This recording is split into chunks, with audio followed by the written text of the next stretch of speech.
With record-breaking heat, massive storms, and enormous wildfires in recent years, climate change is already impacting the environment in unimaginable ways. But as our planet and its biodiversity face massive changes, something else is changing right along with it: our language. There are two major ways climate change impacts language. One is destructive, like climate change itself. The other is additive, as a response to our new reality. Let's start with the bad news.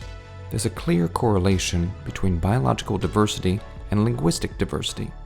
When one is flourishing, the other tends to thrive as well, and this connection also holds true when things aren't so good. Why are language and the environment linked?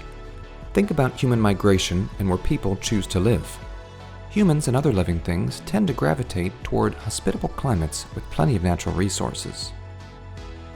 In places near the equator, both linguistic and biological diversity tend to be more abundant.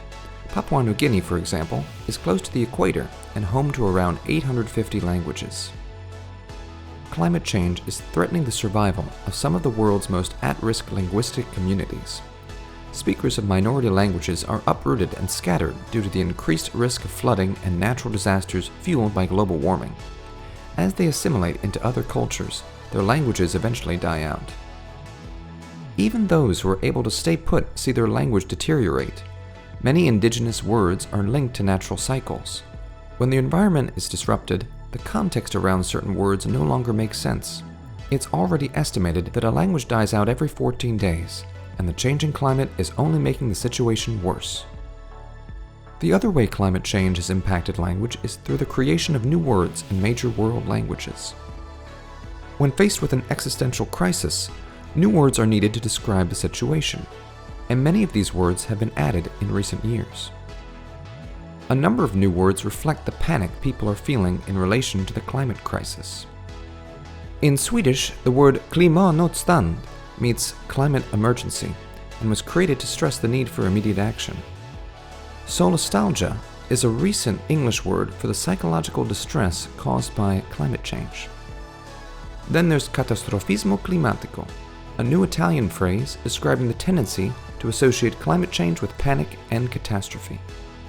Several new words relate to transportation and its relationship to fossil fuel use. Swedish added the word flygskam to express feeling ashamed to fly in a plane because of its negative impact on the environment.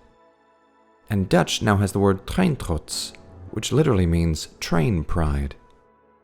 Then there are the words inspired by teen climate activist Greta Thunberg. In German, there's Greta Affekt to describe the changes in consumption, voting, and travel habits of people influenced by the climate movement. It's not all positive either. Gretini is an Italian word for the thousands of teenagers who have taken part in climate demonstrations.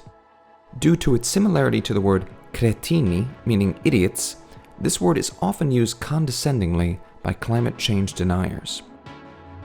This only scratches the surface of new vocabulary added in response to climate change, but it gives an idea of how much language is influenced by social, cultural, and environmental factors. The climate crisis has shown us that language and nature are more closely entwined than you might have thought. Language loss and climate loss are usually treated as two entirely different problems, but they go hand in hand, and both will require bold action to avoid catastrophe. It's not an easy task, but the end result will be a more diverse and hospitable world.